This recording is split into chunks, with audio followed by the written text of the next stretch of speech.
Shalom saudara, apa kabar? Pasti luar biasa, amin. Dimanapun kita berada, Tuhan senantiasa menyertai memberkati kita. Sebelum kita nikmati firman Tuhan, tundukkan kepala kita berdoa. Terima kasih Bapak, kembali kesempatan Kau berikan kepada setiap kami, untuk kami boleh bersama-sama menikmati firman-Mu Bapak. Dimanapun kami berada, biar penyertaan-Mu ada, menyertai memberkati jemaat-Mu. Kalau Kau dapati mereka yang letih, lesu, dan berbeban berat, Tuhan, biar campur tangan daripada-Mu, belas kasihan-Mu turun atas jemaat-Mu dimanapun mereka berada. Sehingga yang lemah dikuatkan, yang terikat dilepaskan, yang sakit disembuhkan. Kami butuh firman-Mu berbicara melalui hamba-Mu Bapak. Dalam nama Yesus kami siapkan hati kami. Semua yang siap diberkati sama-sama katakan amin. Saudara, mari kita buka firman Tuhan dari Yesaya 60. Yesaya 60 ayat 1 sampai dengan 2. Ya, Yesaya 60 ayat 1 sampai dengan 2. Siap diberkati saudara? Amin. Firman Tuhan. Firman-Nya berkata, "Bangkitlah, menjadi teranglah, sebab terangmu datang dan kemuliaan Tuhan terbit atasmu. Sebab sesungguhnya kegelapan menutupi bumi dan kekelaman menutupi bangsa-bangsa, tetapi terang Tuhan terbit atasmu dan kemuliaannya menjadi nyata atasmu." Oh, haleluya. Saudara, perhatikan. Bangkitlah. Apa saudara? Bangkitlah. Judul khotbah saya pada saat kesempatan hari ini adalah bangkit. Apa saudara? Bangkit. Ya. Bangkit. Berapa banyak kita yang mendengar kata-kata bangkit timbul apatis di dalam diri setiap kita. Bangkit. Kapan kita mendengar kata bangkit? Kata bangkit kita dengar adalah saat mereka terpuruk, mereka jatuh, mereka punya masalah, dan saat itulah sering kali kita dengar, "Hayo bangkit dong, hayo bangkit dong." Itu sering kali kita dengar waktu kita terpuruk, waktu kita jatuh, waktu kita punya masalah, waktu kita sudah habis. Itu kata-kata sering kali bangkit, bangkit. Tapi saudara, siapa yang meresponi kata-kata bangkit ini? Jujur saudara, keadaan pandemi seperti ini, jemaat Tuhan datang telepon sama saya dan berkata, "Pak, apa yang harus kami lakukan Pak?" Dan dia bertanya pertanyaan yang sangat aneh. Dan saya berkata, ya mestinya sebagai orang percaya tidak perlu dia bertanya seperti ini. Dia berkata gini, "Pak, kalau bunuh diri dosa nggak ya Pak?" Hah? Saya berkata, "Apa? Kalau bunuh diri dosa nggak Pak?" Ya saya berkata, "Ya dosa dong. Kenapa?" Saya tidak tahu lagi harus berbuat apa. Jawaban saya, sabarlah, percaya sama Tuhan. Jawab apa? "Sudah habis sabarnya Pak." Inilah yang terjadi saat-saat ini. Tapi hari ini saya mau berkata kepada saudara, apapun kondisi saudara, apapun masalah saudara, ingat, bangkit. Apa saudara? Bangkit. Ya, bangkit. Bangkitlah. Jangan sampai terjebak, terpuruk di sana. Kita masih punya jalan. Tuhan masih punya jalan yang banyak untuk saudara dan saya. Dia ingin saudara bangkit. Dia ingin saudara, kenapa sih respon kita saat kita dalam keadaan terpuruk disuruh bangkit, kita apatis, kita diam, kita tidak meresponinya. Saya berdoa hari ini saudara, saya berdoa hari ini melalui firman Tuhan ini, kita dicerahkan, kita boleh mengerti, dan akhirnya kita semua diberkati. Siap diberkati? Amin. Kita buka firman Tuhan. Lukas 5 ayat 4 sampai dengan 5. Kenapa sih orang seringkali menunda kebangkitan? Lukas 5 ayat 4 sampai dengan 5. Demikian firman Tuhan. Setelah selesai berbicara, ia berkata kepada Simon, "Bertolaklah ke tempat yang dalam, tebarkanlah jalamu untuk menangkap ikan." Simon menjawab, "Guru, setelah sepanjang malam kami bekerja keras dan kami tidak menangkap apa-apa. Tetapi karena Engkau menyuruhnya, aku akan menebarkan jala juga." Saudara, sampai di sana. Saudara, saya percaya saudara sudah tahu firman Tuhan ini. Saya sudah percaya saudara sudah tahu firman Tuhan. Inilah yang terjadi saudara. Kalau pakai bahasa kita begini saudara. Petrus sedang membersihkan jala-jalanya. Petrus sedang membersihkan jala-jala karena sepanjang malam dia gagal. Saudara, sepanjang malam dia gagal. Kemudian Tuhan Yesus memakai perahunya. Selesai Tuhan Yesus khotbah, langsung dengan bahasa saya berkata gini, Petrus, kamu mau nangkap ikan? Iya. Dapat berapa? Nggak dapat apa-apa. Mau dapat ikan? Ya. Maju ke tempat dalam lagi. Maju ke tempat dalam lagi. Saudara, Petrus antusias langsung maju ke dalam, mau ke tempat lain, tapi dia bertanya dulu. Bertanya dulu. Tuhan, bagaimana caranya untuk bisa mendapatkan ikan? Langsung Tuhan berkata, tolak ke sebelah dalam, kemudian tebarkan jalakmu ke sebelah kanan. Saya percaya jawaban daripada Tuhan Yesus ini membuat dia kecewa. Kenapa? Dia berpikir seperti ini. Yesus orang intelektual, Yesus seorang guru, Yesus seorang yang luar biasa. Kemudian Yesus menawarkan kepada Petrus untuk mau dapat ikan, bertolak ke seberang, bertolak ke tempat yang lebih dalam. Dia berharap ada satu ide yang luar biasa, yang cemerlang, yang dimana yang tidak pernah dia tahu. Maklum Petrus, Simon mungkin pelayan, kehidupannya seperti itu, kebiasaan seperti itu. Dia kepingin satu ide yang baru, yang daripada Yesus. Tetapi yang terjadi adalah idenya nggak lebih jauh daripada idenya dia. Tebarkan jalakmu sebelah kanan. Jujur dia mau berkata begini, Tuhan, sebelah kanan, kanan, kiri, kanan udah, depan, belakang sudah. Bahkan sepanjang malam Tuhan sampai subuh nggak dapat apa-apa. Hari ini kau kasih ide yang sudah saya lakukan. Bagaimana mungkin? Tapi ketaatan dia mendapatkan ikan yang besar. Amin. Saya mau berbicara sekarang hari ini adalah seperti ini, saudara. Waktu kita disuruh bangkit, yang kita tunggu adalah alasan. Yang kita lihat adalah alasan. Alasan itu yang membuat kita akan tetap diam, menunda, atau alasan itu yang akan membuat kita move, berangkat, meninggalkan keterpurukan kita. Petrus mendengar alasan daripada Tuhan Yesus. Mau diberkati? Iya, tebarkan sebelah jalanmu sebelah kanan. Jujur, dia dah berkata gini, itu ide yang lama. Bahkan ide itu sudah saya kerjakan sepanjang malam sampai dengan subuh. Nggak dapat apa-apa. Tapi hari itu dengan ketaatan, dia mengabaikan semua alasan. Dia mengabaikan semua kenyataan.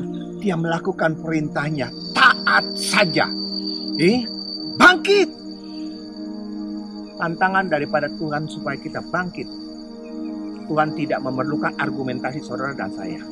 Tantangan Tuhan untuk membawa kita bangkit. Tidak perlu alasan. Tidak perlu alasan. Masuk akal atau tidak masuk akal. Yang diperlukan adalah ketaatan. Amin. Saudara, inilah yang terjadi. Kenapa orang tidak meresponi dengan baik? Saudara, ada jemaat Tuhan datang konseling sama saya. Ini pengusaha, saudara. Karena saya ex pengusaha, maka yang datang mayoritas adalah ex pengusaha. Tapi keadaannya dalam keadaan terpuruk seperti itu. Pak Pendeta, saya dalam masalah keuangan. Pabrik mau disita, rumah mau dilelang. Bagaimana caranya Pak Pendeta supaya saya bisa bangkit lagi, Pak Pendeta? Saya dengan lantang langsung saya berkata, ada caranya, pasti bisa. Gimana caranya Pak Pendeta? Langsung saya berkata, doa. Langsung dia lemes, saudara. Langsung dia lemes gitu loh. Kenapa? Karena alasan saya untuk membuat dia kembali bangkit. Dia berkata, gak ada gunanya. Kenapa? Saya sudah berdoa, Pak Pendeta. Kalau hanya cuma berdoa, saya nggak perlu datang ke sini. Kalau udah dijawab sama Tuhan, kenyataan doa saya udah dijawab. Langsung saya berkata kepadanya, mungkin Bapak salah doanya. Bagaimana mungkin salah doanya, saudara?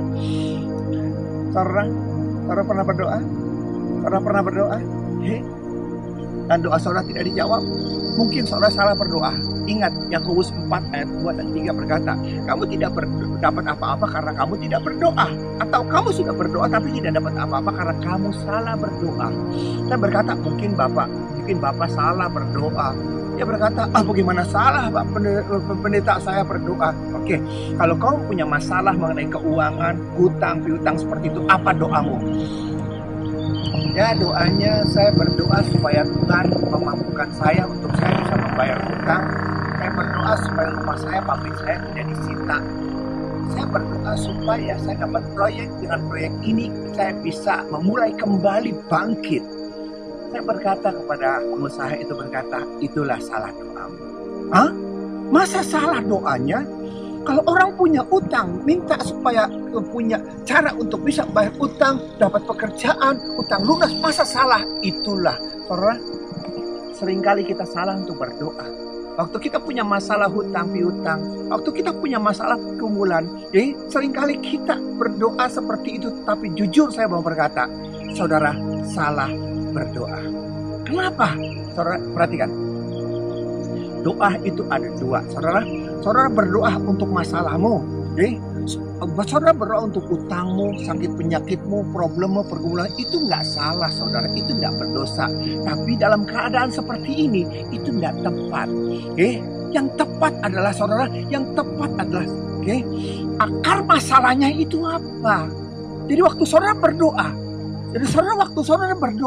saudara bukan berdoa untuk Pak Tuhan, bagaimana caranya untuk supaya saya bayar utang, supaya saya lunas utang saya, supaya saya kembali bangkit. Saudara, itu salah. Saudara harusnya berdoa kepada Tuhan, Tuhan, kenapa saya bisa punya utang? Kenapa saya punya masalah?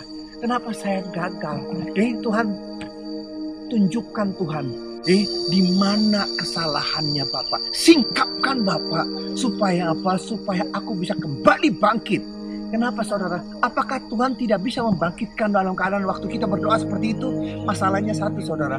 Kalau kantong kita bolong, ditaruh apapun, diberkati sebanyak apapun, dia akan hilang-hilang. Dan Tuhan berkata, buang-buang waktu, sia-sia.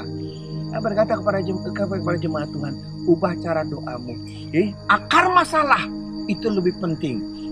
Dan disitulah dia berkata, ya coba akan saya coba. Saudara, inilah yang terjadi. Berapa banyak kita gagal untuk datang menghampiri Tuhan, bukan karena tangan Tuhan kurang panjang, pendengaran kurang tajam. Kenapa? Karena kita salah berdoa. Kita berdoa untuk cara untuk bisa menyelesaikan masalah. Bukan itu, saudara. Yang paling penting waktu kita punya masalah, akar masalah kita di mana. Begitu akar masalah kita tahu, dan disitulah Tuhan akan bukakan berkat. Ada amin? Contohnya yang luar biasa lagi, saudara, kita lihat. Lukas 18 ayat 18. Lukas 18 ayat 18, saudara. Lukas 18 ayat 18. Ada seorang pemimpin bertanya kepada Yesus, katanya, Guru yang baik, apa yang harus aku perbuat? Lihat, apa yang aku harus perbuat caranya, supaya aku memperoleh hidup yang kekal. Dia minta caranya supaya peroleh hidup yang kekal. Tuhan berkata, engkau tentu mengetahui segala perintah Allah. Jangan berzina, jangan membunuh, jangan mencuri, jangan mengucap saksi dusta. Hormatilah ayahmu dan ibumu. Kata orang itu, semua itu telah kuturuti sejak masa mudaku. Saudara, apa yang kurang dari para orang itu? Bagaimana caranya supaya aku memperoleh hidup yang kekal? Bagaimana caranya supaya aku memperoleh hidup yang kekal?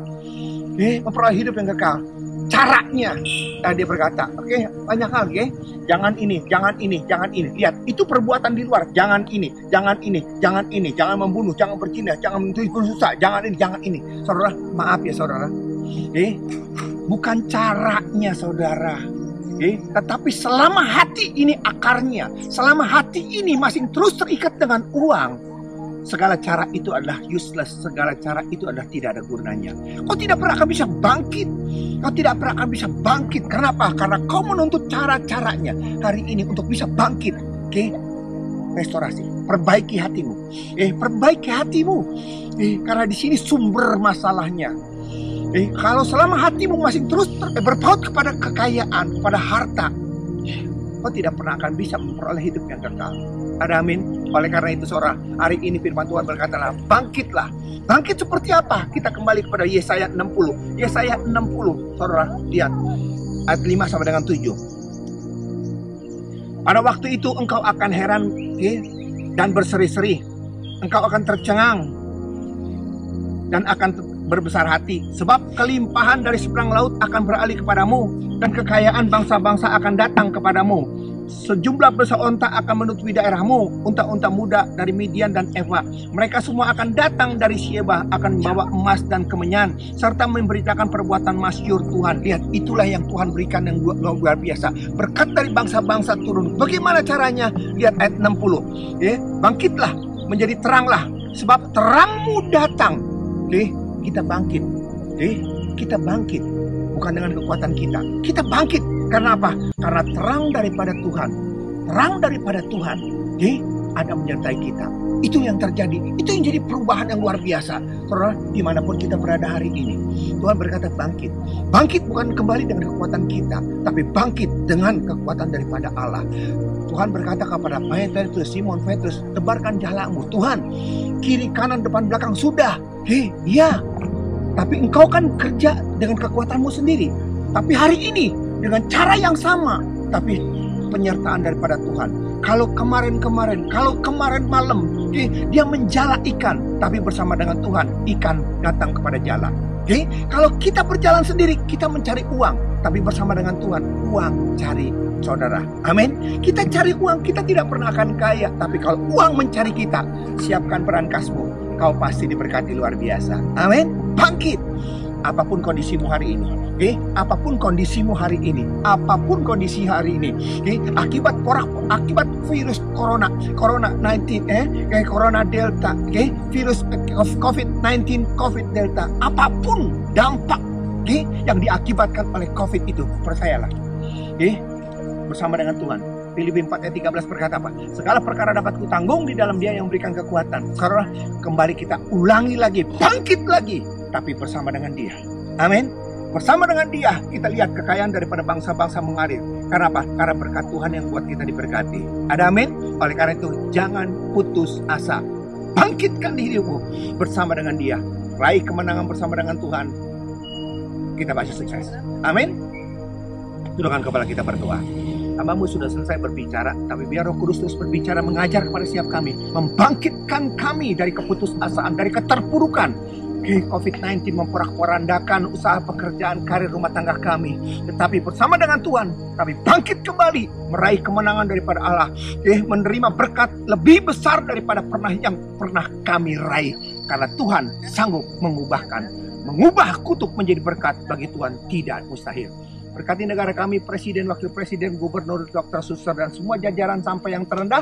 Tutup bungkus mereka dengan kuasa darah-Mu. Kami percaya PPKM ini Tuhan akan berakhir karena dampaknya luar biasa. Negara kami, rakyat kami diselamatkan, dipulihkan. Ekonomi negara kami dipulihkan karena Tuhan bekerja dengan luar biasa. Terima kasih Bapak. Dalam nama Yesus kami ucap syukur. Haleluya. Amin. Demikian saudara firman Tuhan.